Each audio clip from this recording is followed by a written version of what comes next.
নমস্কার বন্ধুরা, আজ আরও একটি সুন্দর সুস্বাস্থ্য ও সুস্বাদু একটি রেসিপি আপনাদের সঙ্গে শেয়ার করব।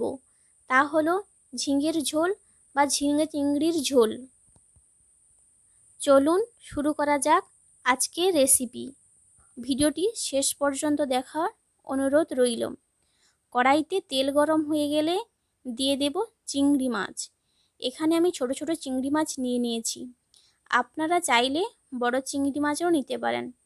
সেক্ষেত্রে চিংড়ি মাছের খোলটা ছাড়িয়ে দিতে হবে। চিংড়ি মাছগুলোকে কিন্তু আমি বেশি ভাজবো না, হালকা করে ভেজে নেব।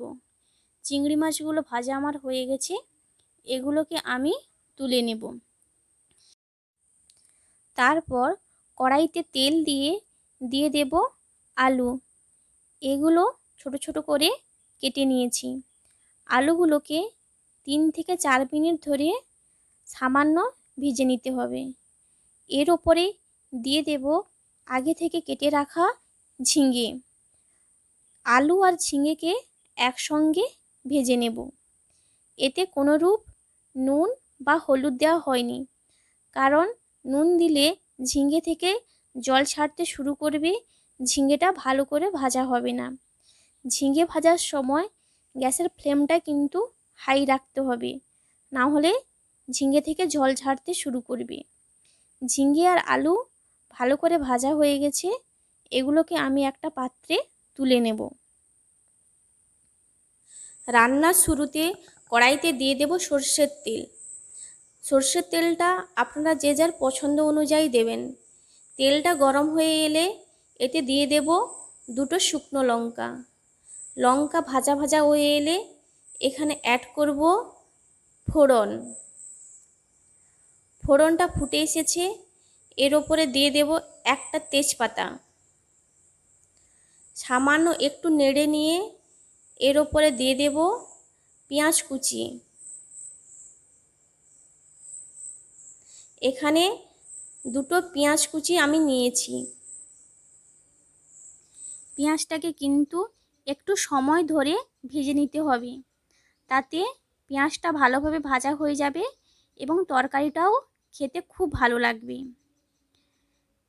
প্রায় 5 মিনিট ধরে পেঁয়াজটা ভাজা হয়ে গেছে। আমি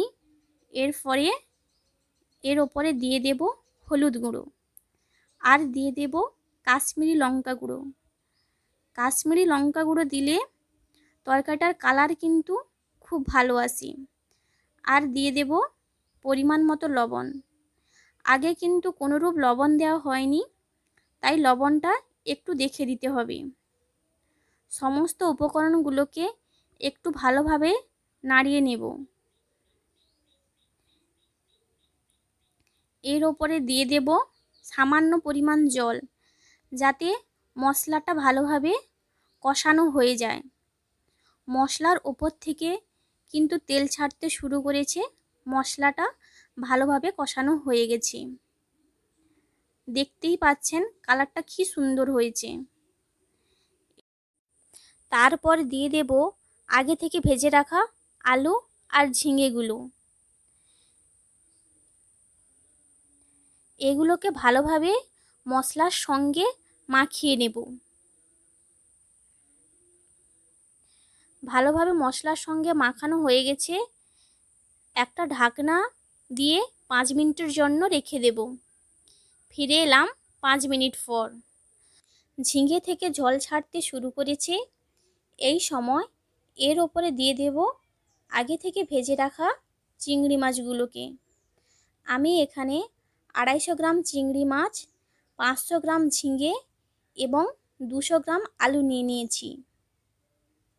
সমস্ত রান্নাটা কিন্তু আমি ঝিঙের জলেই করব, কোনোরূপ এখানে জল দেব না। আরও 2-3 মিনিট রান্না হলে এটা ভালোভাবে সিদ্ধ হয়ে যাবে। এর ওপরে যোগ করব সামান্য পরিমাণে চিনি দানা এবং দিয়ে দেব আগে থেকে ভেজে গুঁড়ো করে রাখা জিরে। এগুলোকে ভালোভাবে নাড়িয়ে নেব। রান্নাটা আমার শেষের পথে। দেখুন রান্নাটা কি সুন্দর হয়েছে। সবাইকে অসংখ্য ধন্যবাদ পুরো ভিডিওটা দেখার জন্য। ভালো থাকবেন, সুস্থ থাকবেন।